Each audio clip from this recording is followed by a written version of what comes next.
नमः शिवाय। ओम श्री भगवते वासुदेवाय नमः। स्वागत है आपका हमारे चैनल श्री वचन में। आज हम कार्तिक महात्म्य में अध्याय 25 बताने जा रहे हैं। फिर उसने दुखित भाव से कहा, तीर्थ व्रत और दान के करने से समस्त पाप नष्ट हो जाते हैं, मगर प्रेत योनि में रहने वाले को इसका अधिकार नहीं है। परंतु तुम्हारे दुख को देखकर मैं अत्यंत दुखी हूँ और तुम्हारे दुख दूर किए बिना मुझे संतोष नहीं होता।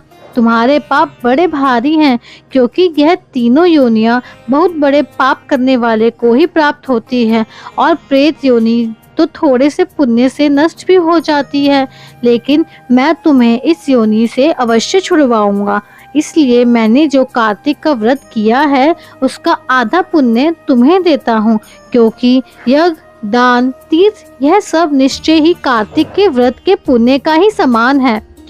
नारद जी ने कहा, हे राजन, इतना कह के धर्मदत्त ने उसको ओम नमो भगवते वासुदेवाय यह द्वादशाक्षर मंत्र सुनाया और तुलसी का जल उसके ऊपर छिड़का। बस फिर क्या था, क्षण भर में वह प्रेत योनि से छूटकर प्रज्वलित शिखा के समान दिव्य रूप धारण करके लक्ष्मी के समान सुंदर हो गई।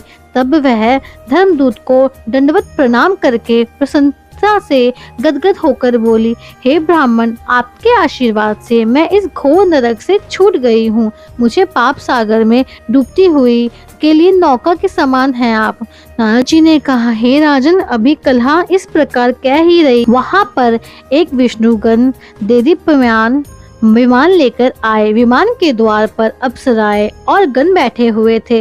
धर्मदूत ने उन सबको देखकर दंडवत प्रणाम किया और पुण्यशील और सुशील नामक भगवान विष्णु के गणों ने धर्मदत्त को अपने हाथों से ऊपर उठाकर उनका अभिनंदन करके कहा, हे द्विजश्रेष्ठ, आप धन्य हैं जो आप सदा भगवान विष्णु के व्रत, कथा और सेवा में लगे रहते हैं। आप सर्वदा दीन दुखियों पर दया करते रहते हैं।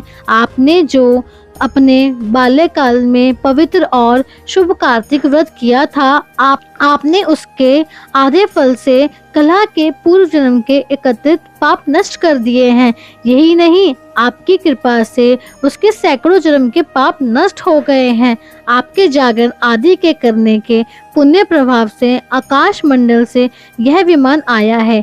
हे ब्राह्मण, अब हम इसे भांति भांति के भोगों से युक्त बैकुंठ में ले जा रहे हैं। आपके दान पुण्य के प्रभाव से, कार्तिक व्रत या तुलसी पूजा के प्रभाव से यह अब भगवान विष्णु के निकट ही रहेगी। आप भी इस जन्म के पश्चात अपनी दोनों स्त्रियां सहित बैकुंठ लोक में भगवान विष्णु के समीप रहेंगे और मुक्ति को प्राप्त करेंगे। हे दया सागर, वह मनुष्य धन्य है और जन्म उन्हीं का फलीभूत है जिन्होंने की तुम्हारी तरह भगवान विष्णु की भक्ति की है, क्योंकि भगवान विष्णु अपने भक्तों का भला करते हैं और क्या नहीं देते, वह सब कुछ देते हैं। जिन्होंने प्राचीन काल में उत्तानपाद के पुत्र को ध्रुव स्थान में पहुंचाया, जिसके स्मरण मात्र से ही प्राणियों की सद्गति हो जाती है।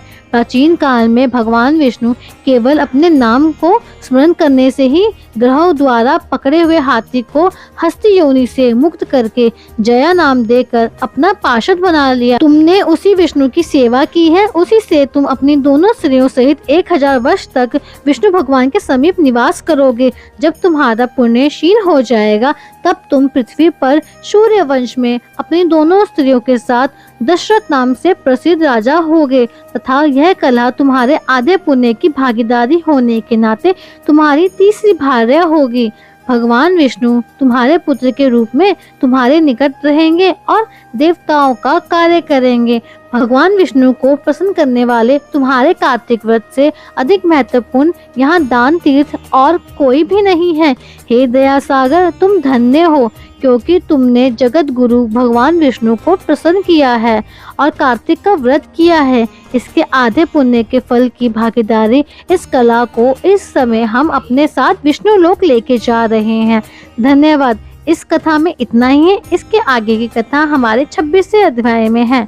अगर आपको हमारी वीडियो पसंद आई हो तो वीडियो को लाइक करें, शेयर करें और सब्सक्राइब करें हमारे चैनल श्री वचन को।